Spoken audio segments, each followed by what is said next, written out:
デバイスの修理が必要ですか？無料診断を提供しています。ご自宅まで集荷、配達いたします。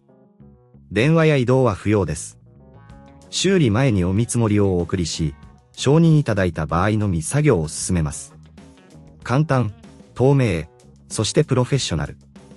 リンクは説明欄にあります。まず、必要な工具を確認しましょう。ドライバーセット、トルクスドライバー、そして清掃用のブラシが必要です。作業を始める前に、必ず電源を切り、バッテリーを取り外してください。バックスラッシュ N 時に、ダイソンの底面を開けるために、トルクスネジを外します。これらのネジは非常に小さいので、失くさないように注意してください。バックスラッシュ N ネジを外したら、底面を慎重に取り外します。内部を清掃することも忘れずに行いましょう。ダイソンのモーター周辺にはホコリやゴミが溜まりやすいため、ブラシを使って丁寧に掃除してください。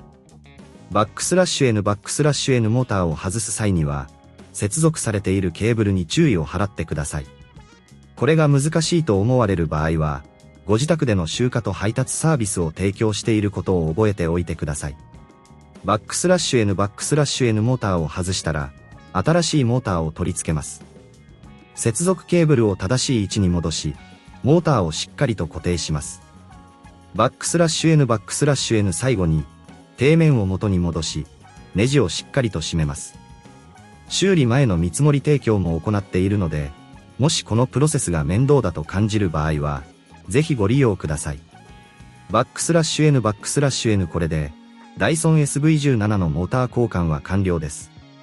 これらの手順を守れば、自宅で簡単にモーターを交換できます。電話不要、移動不要の便利なサービスもご利用いただけます。デバイスの修理が必要ですか？無料診断を提供しています。ご自宅まで集荷、配達いたします。